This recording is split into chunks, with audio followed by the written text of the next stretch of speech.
Welcome, everybody, yet another episode of the Wrestling vs. the World podcast. Hopefully y'all are enjoying your day, and if not, let's see if this subject turns it around for you, because while other people are looking down, we might as well remember somebody else who had a down year. Speaking of that, we've all had years where you look back in your life and there's a terrible year where things were just iffy for you. Most people, it was 2020. For me, it was probably the year I was born, because, I survived it. Anyway, one year that John Cena, the flag bearer of the WWE, will never forget is his run in 2012, where things really took a turn for him. For more reasons than one. So today's episode, we're going to cover John Cena's entire run of 2012 and why it was so iffy. And I won't bring up what happened in 2013. That was trailed off from what happened in 2012. So don't worry, we're not going to get into it twice in a lifetime. So right at the start of the year, John Cena was going with this feud for Embrace the Hate with Kane. Because Kane returned around the end of 2011, new mask, new attire, saying he wanted John to embrace the hate, stop rising above hate and ignoring the haters. He's got to give in to the hate. During this whole thing, Kane was attacking Zack Ryder to the point where Zack Ryder and John Cena's friendship was over. There was a whole thing with Eve turning heel and admitting that she used Zack Ryder, kissed John Cena after getting rescued out of the back of an ambulance, and instead she was going to use Cena too. So there was a lot of friction added in there. And Kane was just demolishing one of his closest friends, Zack Ryder, on a constant basis. So this first led up to the match in Royal Rumble 2012, ended in a double countout because they kept brawling. And afterwards, Kane got his hands on Zack Ryder, who was at this point confined to a wheelchair and with a back brace, and got tombstone in the middle of the ring. Not fun there. This wouldn't end, though, because it would last one more pay-per-view, as at Elimination Chamber the following month, John Cena would win an ambulance match against Kane after an AA off the top of the ambulance to a padded area right next to it, and then throw him into the ambulance for the victory, thus ending the feud. Now, there was teases that John Cena was going to give him, because we've seen the image of him just getting all pissed off, like, either that or he's constipated as hell. But he did not get into embracing the hate like Kane wanted. Then led to WrestleMania. This whole thing had been building for a year. After the night after WrestleMania 27 was announced that the main event of WrestleMania 28 would be John Cena versus The Rock in a quote-unquote once-in-a-lifetime match. Now, there were some back-and-forth things throughout 2011 and a bit in 2012 as well to hype up the match, including a rap and rock concert. John Cena would bring back his Dr. Thugonomics gimmick, do a rap on The Rock. The Rock would fire back with a rock concert, kind of like what he did as Hollywood Rock in 2003. All in the lead to the big match. At the end, on the biggest stage of them all, John Cena would lose to The Rock after trying to go for a people's elbow to add insult to injury to The Rock. Gets caught in it after rebounding off the ropes twice. Rock bottom. Cena loses and sits there on the end of the rampway in defeat, watching The Rock celebrate in front of his hometown to close off WrestleMania. However, John Cena's troubles did not end there, because it would continue. As the next night on Raw, John Cena would come out on Raw, would try to congratulate The Rock, tried to have him come out to the ring, but instead, you had a beast calling, as Brock Lesnar would make his return to the WWE for the first time in 8 years. We had not seen this man since WrestleMania 20 when he lost to Goldberg. Monstrous pop, comes into the ring, seems like he's shaking hands with Cena, F5 instead and kicking the hat away, thus bringing the big match between Brock Lesnar and John Cena at Extreme Rules. It was announced that Johnny Ace was behind him, trying to get signed. Big brawl ended up happening at the pay-per-view. Cena got busted open. They had the whole thing where the referee had to stop the match for a bit, seal up Cena's wound, because you can't have blood, that's not PG. Yeah. But anyway, Cena would win the match after having his chain that he had wrapped around his fist to Brock Lesnar's head, and then hit the AA onto the steel steps for the victory. Now, a lot of people have criticized this. There have been conflicting rumors on why this was done. Maybe it was done for Brock having to give back to the company because of the way he departed. But at least we can say, at least with Brock, the only reason Cena won was because he had to use the steel steps for the win. Afterwards, Cena, who seemingly had one good arm, announced that he was going to take time away from the company.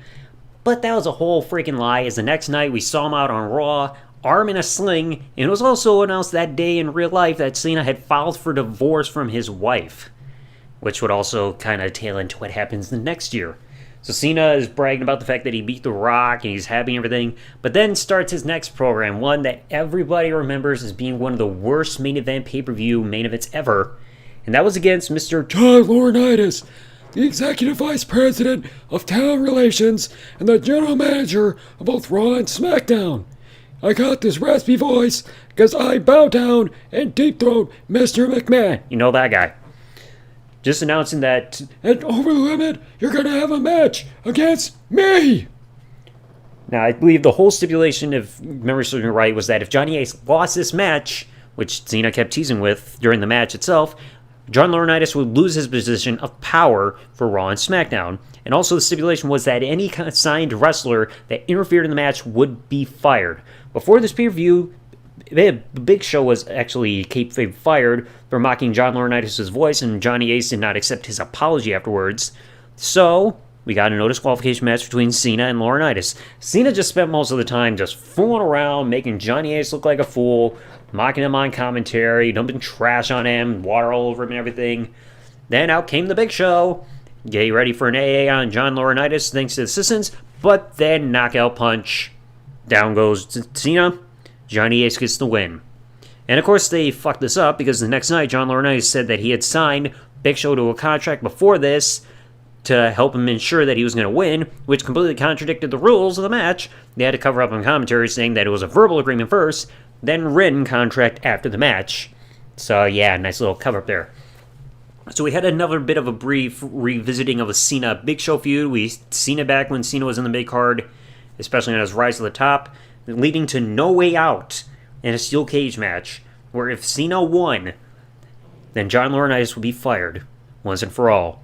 Vince McMahon was there ringside. He was there on the Raw before the pay-per-view, getting everything hyped up. At the end, Cena would get the victory by escaping the cage or the top.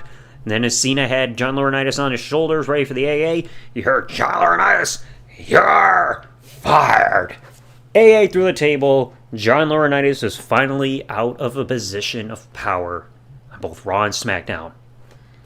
But this was not the end of Cena, though, because he would only have one more positive note for this year, and that was the following pay-per-view, and Money in the Bank, he would win the All-Stars Money in the Bank ladder match to become Mr. Money in the Bank. And he would also end up becoming the second man to announce his intended cash-in, as the night after on Raw, after the main event, he announced to CM Punk, who was the WWE Champion at the time, that he would cash in the Money in the Bank contract the following week on the July 23rd, 2012 edition of Raw, which was Raw 1000.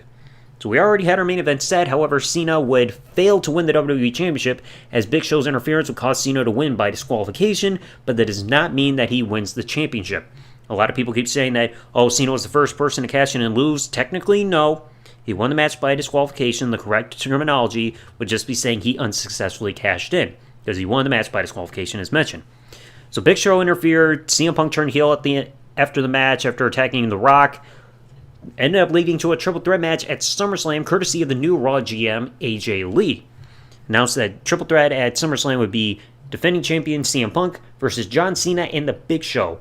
At the end, Cena would hit the AA to Big Show. CM Punk would run in from behind, throw Cena out of the ring, and get the pin on the Big Show to pick up the scraps and retain his championship. So this would write off Big Show out of this program, but the feud was not done with Cena and Punk just yet, as both men would square off again at Night of Champions. One of their more infamous moments would be the Raw before the pay-per-view, where you had Bret Hart in there. Both men having a back-and-forth verbal confrontation, between Cena and Punk.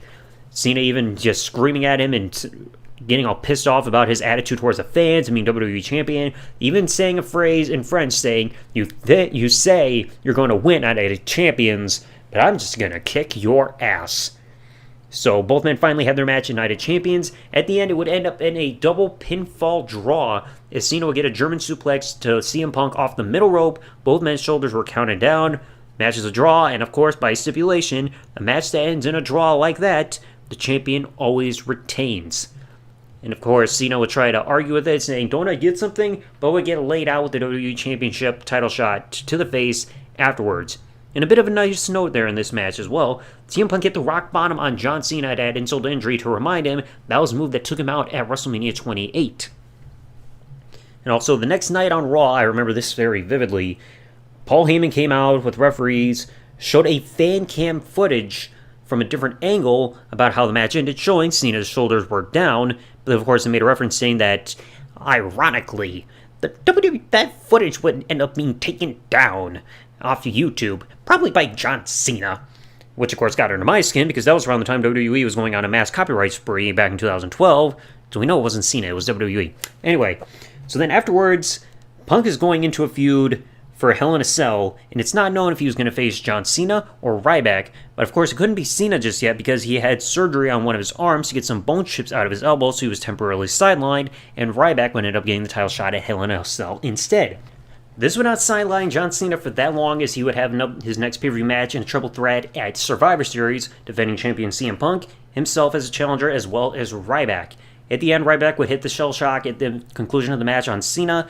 Ryback would get taken out of the match and attacked by the debuting Shield, triple powerbomb through the announce table, taking him out, and CM Punk would crawl over to get the pin on John Cena to retain the WWE Championship.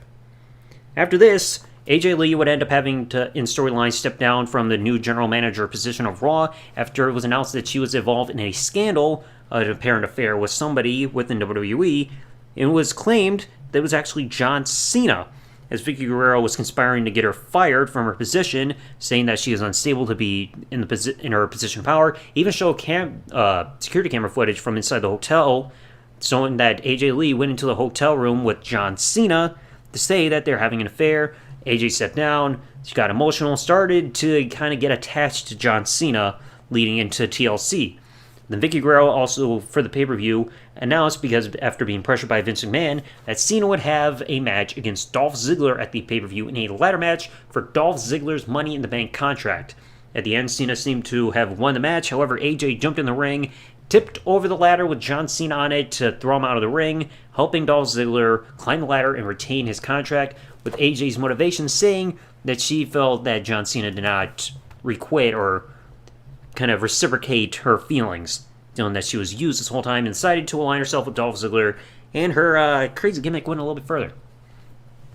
So that you see right there, folks, that was a messy 2012 for John Cena. Embrace the hate, double count-out match at the Royal Rumble with Kane, won the ambulance match, lost to The Rock, needed steel steps in a chain to help beat Brock, lost to Johnny Ace, got him fired, failed his Money in the Bank cash-in, and lost to SummerSlam, Night of Champions, Survivor Series, and TLC. 2013 would be a turnaround year, but 2012 really showed that it was a downfall booking for him, especially when you had multiple pay-per-views in a row where Cena was losing, and one of them, of course, being one of the worst main events in pay-per-view history. So anyway, folks, that is going to conclude it. Let me know what you guys thought in the comment section below about John Cena's run in 2012. I'm sure we can all agree it was crap. That goes without saying.